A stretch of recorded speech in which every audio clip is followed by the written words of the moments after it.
ஸ்ரீமதே ராமானுஜாய நமஹ. ஸ்ரீ ராமானுஜர் உய்ய ஒரே வழி உடையவர் திருவடி. ஸ்ரீ ராமானுஜர் திருநாடு அலங்கரிக்கிறதுக்கு முன்னாடி நமக்கு சில விஷயங்களை 10 விஷயங்களை எடுத்து சொல்லியிருக்கார். 10 கட்டளைகள். அது என்ன அப்படின்னு சொல்லி பார்ப்போம். பரபிரம்மம் அப்படின்னு சொல்றோம் இல்லையா, அது ஒன்னே ஒன்று, அது அளக்கவே முடியாது, அனந்தம். அதனுடைய வெளிப்பாடுகள் தான் சித்து அச்சித்து அப்படிங்கிறது. இந்த சித்து அப்படிங்கிறது நம்மளுடைய ஜீவாத்மா. அப்ப அச்சித்துன்னா என்ன? நம்ம அந்த கண்களுக்கு புலப்படக்கூடிய அந்த உலகம் இருக்கின்றது அல்லவா, அதற்கு அச்சித்து என்று பெயர்.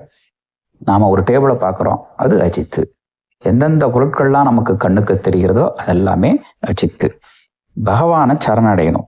சரணடைஞ்சதுக்கு அப்புறம் அதனுடைய எதிர்காலத்தை பத்தி யாரும் கவலைப்படக்கூடாது, அது இறைவனுடைய பொறுப்பு அப்படின்னு நம்ம இருக்கணும். இப்படி ராமானுஜர் 2வது கட்டளையாக சொல்கிறார்.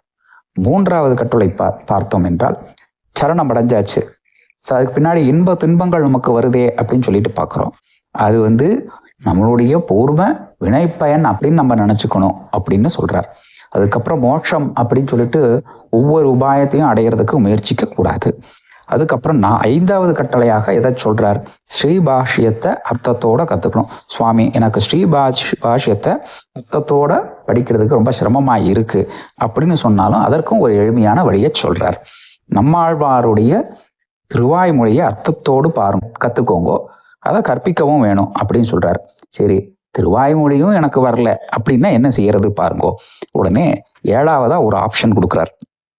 பகவான் எங்கெல்லாம் திவ்ய கஷேத்திரத்துல இருக்காரோ அந்த திவ்ய கஷேத்திரத்துல வசிச்சு பகவானுக்கு நம்ம தொண்டு செய்யணும் அப்படின்னு சொல்றார். ஏழைகளுக்கு முடிஞ்ச அளவுக்கு நல்ல காரியங்கள் நம்ம ஹெல்ப் பண்ணணும், உதவி செய்யணும் அப்படின்னு எடுத்து சொல்றார். அதற்கப்புறம் 8வதாக திருநாராயணபுரத்துல ஒரு குடிலாவது கட்டிக்கோ, அமைதியோட மன திருப்தியோட வாழ் அப்படின்னு சொல்றார். சுவாமி, அதுவும் முடியல, அதற்கும் ஒரு உபாயத்தை சொல்றார். 9வதா என்ன சொல்றார்?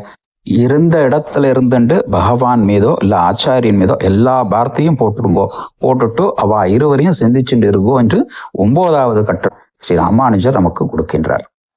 இல்ல இதெல்லாமே எனக்கு ரொம்ப சிரமமா இருக்கு அப்படின்னா, நல்ல வைஷ்ணவ லட்சணத்தோட இருக்கக்கூடிய அகங்கார மமகாரங்கள் எதுவும் இருக்கக்கூடாது.